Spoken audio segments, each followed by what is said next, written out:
l'affaire des politiques tout le monde doit s'impliquer ñu bokk ko pour ñu defar Sénégal. mais impliqué gu si dafa war a àgg ba ci man bu ma jàppee que ni kat lii laa bëgg a xeex. ñi nga xam ne ñoo ànd ak yow bu ñu ëgsee au pouvoir nga jàppale leen ci est-ce que jotul aussi Y en a marre di xalaat ci loolu. waaw léegi que mouvement bi dugg carrément. non pourquoi ànd ñoon ak Macky Sall kenn reproché wuñu ko pourquoi tey ngeen bëgg forcément ñu ànd ak Pastef àndu ñoon ak Macky Sall kenn reproché wuñu ko tey ñu bëgg a ànd ak Pastef pourquoi non. yenn saa yi tu entends des gens dire non gisuñu leen woon ci xeex bi. mais c'est archi faux xamu tax gisuñu ci xeexul Ousmane Sonko pour mu egsi au pouvoir. non on n'était pas pour là on n'était pas pour ça ñun xeexaluñu Ousmane Sonko pour mu ñëw au pouvoir dañu xeex ci droit am bu ñu salfaañee dañ ko accuser ñu toog ne Thiel ñu gis machine judiciaire bi jóg sangoo truc politique. ñu ne attention lii xewoon na fi ci Karim Wade xewoon na fi ci Khalifa Sall. on va pas laisser passer ñu jóg ci am ci taxawaay bi ñu ci am mais bu ñu paree ci loolu mais ñun fa lañ mën a yem ñun on est que sur les principes ñun nekkuñ ci nous sommes pas des partisans de Pastef ñun pas waa Pastef ñoom mate nañ pour xeex seen xeexu partisan mais ñun sur les principes buñ ci xeexee ba pare ñun dañuy dellu suñ kër ñu dem toog parce que ñun bokkuñ ci parti. et loolu mooy la différence soo ne gisoo ma ci xeexu partisanerie bi mais évidemment doo ma gis parce que je ne suis pas un partisan man je suis un militant de la démocratie suñu laalee mbirum démocratie ma jóg taxaw su ma ca paree ma dem toog sama kër sénégalais yi def seen choix tànn ka leen doy teg ko fi ma toog observer su ma gisee lu jaarul yoon ma génn ko attention su jaaree yoon ma nekk ci sama liggéey bopp te loolu moom mooy li ma gën a. lu jaarul yoon nga génne attention bu jaaree yoon nga nekk ci sa liggéey bopp. oui président de la république Bassirou Diomaye Faye def na at ci bopp réew bi dañuy démarrer xëy na bilan mënuñ def lépp. mais ñu commencé ak li ñu doon wax sànq nii muy justice état de droit ak liberté d'expression. tey boo leen doon jox du ma ne sax ay notes ak yooyu noonu. mais am na lu ngeen bindaloon Macky Sall ne jógu fi. bii moom mën nañ ne jóg na fi mooy li nga xam ne moo fi doon xew ci ay pratiques ak yooyu. non du ma wax loolu. en fait d'abord il faut dire que. bi président Bassirou ñëwee. dafa def un truc fort mooy dafa génn ci secrétariat général parti nekk un citoyen lambda. nekk un membre de Pastef. bien sûr simple, ouais. mais mu ne bugguma nekk le président du parti je veux être le président de la patrie. chose qu'on a salué. deuxième action bi ñu salué mooy soo xoolee la composition du gouvernement. te pourtant il est arrivé au pouvoir avec Diomaye coalition Diomaye président mais. ñaar ba ñett nga siy gis ci biir composition wu gouvernement bi tout le reste c'est des technocrates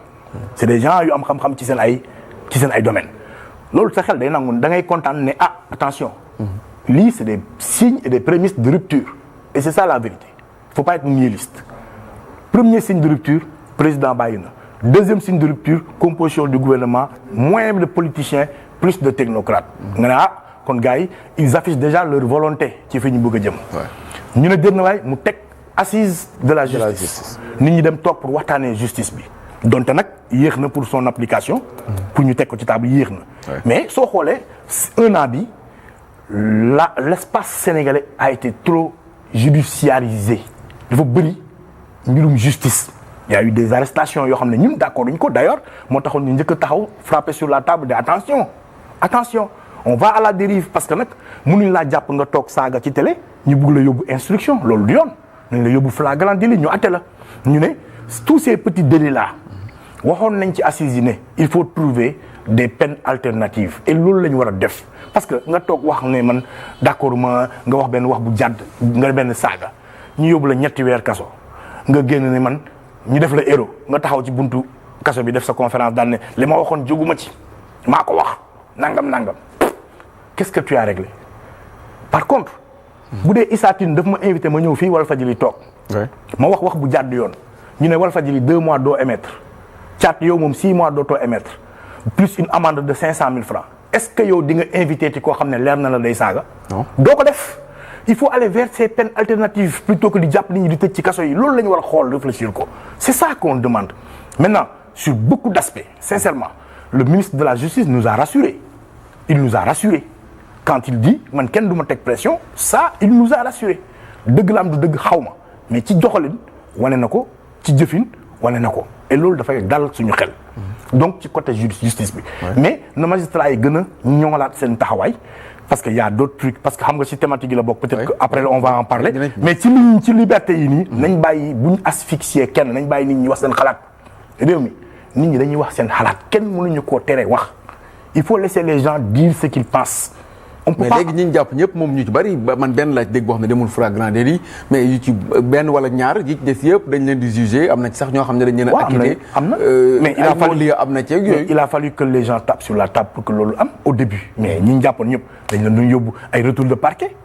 mais retour de parquet war na am ci régime président Diomaye retour de parquet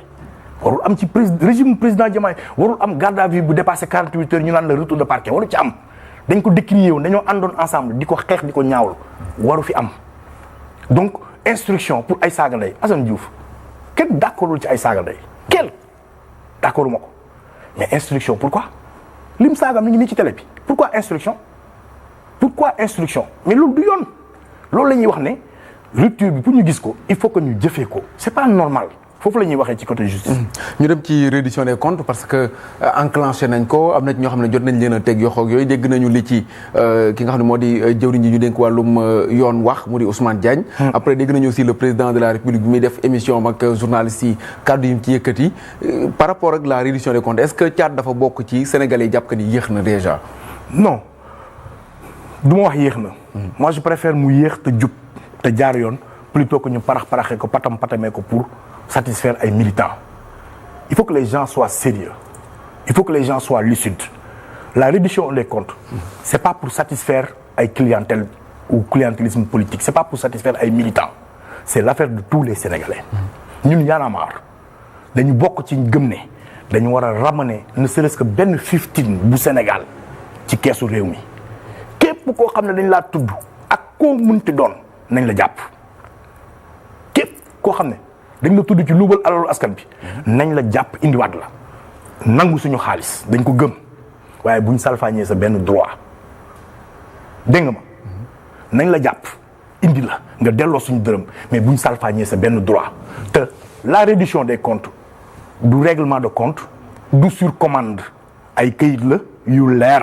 ñu teg ko fi donc ni ci justice bi di doxalee man dama ci ànd na jël temps am mu def ci liggéey boo xam ne nag du liggéey bu ñu sànni après parce que nag Macky Sall jàngal nañu leçon bi 25 dignitaires la ñëw jàpp boko taf ñu xëy di leen bàyyi par benn liste lañ bindoon sax après ñenn ñi lañ jàpp mais di leen bàyyi kenn lañ gën a jàpp muy Karim Wade mais ay la Ndiom ak ay la Jonga xaw mu tuddati ay ñoom Balde ñu fi tuddoon beaucoup dañoo transhumé ñu bàyyi leen mu sedd kon man bugguma boobu façon bi ma gëm mooy mu jël temps bi mu war a jël mais ñu def ko sérieusement ñu war a répondre parce que loolu exigence nationale la mais bogo ko pour satisfaire ay militants wala ay nit mer nañ wala am na ay ñaari nit ñett ñu taxaw naan justice dafa yéex justice bi gaawantu parax ñu dem ñu ne bon am na sax benn comment dirais-je vice de procédure non lii baaxul nañ bàyyi diw ñu salfaañe ay non c'est pas normal la justice a son temps elle n'a qu'à respecter son temps bu ko kenn jox ordre. kon ñu comprendre le président wax aussi président am na lu mu ci wax. Le président a fait un truc très grave. Quand il dit que le peuple bi accabler la justice ça quand même. nañ def pression la wax. président war na toog ci télé mu ne nañ def pression sur la justice. après il s'est rectifié derrière. en disant que il a expliqué. oui amuñu magistrat doy. non il a fait une erreur de communication et ça il faut le lui signaler dafa def erreur de communication président warut wax loolu doo jiite réew naan peuple bi dem nañ ngeen def pression sur la justice. par contre foofu li ma si jàngat. lenn dong laa si jàngat mu neex ma ci. mooy que ne ils n'ont aucune maîtrise sur la justice. donc la séparation des pouvoirs entre l'exécutif et le judiciaire foofu dama koy mën a nangu. si le président lui-même moo toog ne askan bi yéen mettez la pression sur la justice ça veut dire que moom mënul mettre la pression sur ñoom ça c'est la lecture que moi j'en fais et j'en suis rassuré. ci côté boobu j'en suis très rassuré et je dis bravo aux magistrats et je dis aussi bravo au ministre de la justice. nañ continuer ci seen lancé bu leen kenn instrumentaliser et c'est normal et man sax jàpp naa ne ay Ousmane Sonko ay président Diomaye am nañ kersa dem di woo Ousmane Diagne naan ko gaawal ci dossier diw ak diw man gëm naa ne ñooñu am nañ kersa bi xanaa. pourquoi mais am nañ kersa bi loolu lañ fi doon xeex daaw mënuñ ko fi wax c'est pas possible. je peux pas dama leen di prêter bonne foi. mënu ma nangu loolu quoi loolu ñeme wuñ ko seen xel ma war leen ko may. mais am na ñu nga xam ne aussi ñi ngi fi wax évoqué même la responsabilité de l'ancien chef de l'État Macky Sall par rapport ak bi rapport Cour des comptes bi génnee ñu ne dañoo maquiller ay chiffres des finances publiques. ñu ne moom war na mën a ñëw wuy si de ces actes est-ce que waa Y'en a marre position bu mel noonu la ñu am. même déggoo li ma la waxuma la Macky Sall dama ne la ku mu munti doon si tu es impliqué ci quoi que ce soit ci lu jëm ci luubal alalu askanu Sénégal ak koo munti doon nañ la indi. loolu kay amul Macky Sall amul Modou Ndiaye amul Pathé moi je me fais pas de fixation sur des hommes moi je suis sur le principe xam nga la différence entre ñun société civile ak les militants c'est que ñun on n'est pas sur les hommes ñun on est sur les principes ñii ils sont sur les hommes kan la ku ko wax ku ko def ñu nekkuñ ci loolu lan la wax lan la def ñun ci loolu la ñu nekk donc tant que ñu ngi dese ci lan la wax ak lan la def ku ne ku ko munti def na justice def liggéeyam ci yow ñun loolu dañ ci d'accord reddition des comptes oui nañ jàpp ñëpp ñu delloo si lépp tëj leen ci kaso bi lépp comme ñooñu gënuñ sàcc katu ginaar bi waaye buñ salfaañee seen droit te na justice def liggéey ni mu ko war a defee pas pour satisfaire ay clients ak ay militants non na justice teg ci yoon. am na ñu la tegal nii sax déjà ñu jot a teg yoxo bokk na ci Lat Diop Farba Ngom ak Seydou Sarr ñu gën ko xam ci Tahirou Sarr Lat Diop déjà ñu ngi doon demander liberté provisoire. oui mais Lat Diop c'est pas une histoire ça c'est une histoire privée je pense.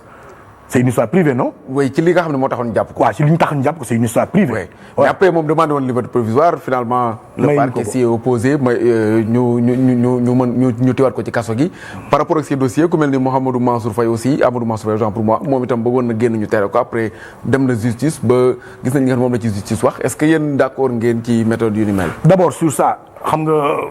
demander liberté provisoire c'est un droit pour tout citoyen. bu nekk ci maayu justice. détention mooy exception la liberté mooy règle bi on est d'accord donc ku nekk am nga droit de demander liberté mais aussi les procureurs ont le droit de dire non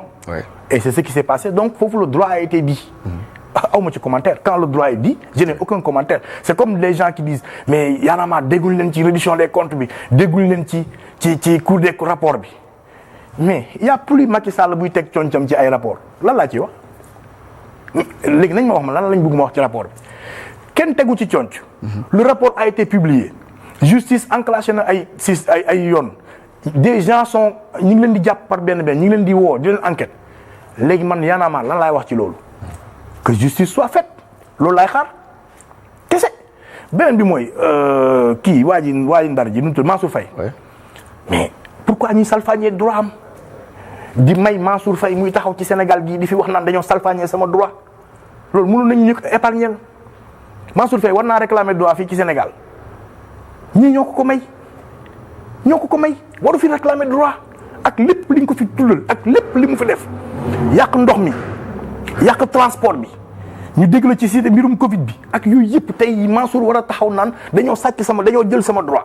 c'est parce que ñii ñoo ko may Mansour waroo génn këyit baa ngi nii waroo génn mu xam ko du dem ba aéroport yagar yi ñu koy wax génnal mettons-y les formes la justice du ay caaxaan les gens il faut les respecter de la même manière qu'on était contre ñu barricade Ousmane Sonko pendant 55 jours de cette même sans décision de justice ni justice ni administrative de cette même manière on est contre quiconque voudra quitter ce pays ñu aaye la ko sans décision bu justice wala bu administrative c'est pas normal maintenant la personne ou pas ndax cité nañ ko ou pas man dama gëm ne dafa war a ñëw répondre loolu lu ma gëm la man pour plein de choses même le truc la usine de dessalement avec la JICA c'est un problème ça il faut ñu régler donc man gëm naa loolu mais par contre bu ñu salfaañee droit am on peut pas permettre à Mansour Faye de réclamer un droit dans ce pays fi ñu toll nii il faut arrêter quoi mais beneen mooy bonne gouvernance Diomaye bi mu dikkee li mu wax président autant pour moi président Bassirou Diomaye Faye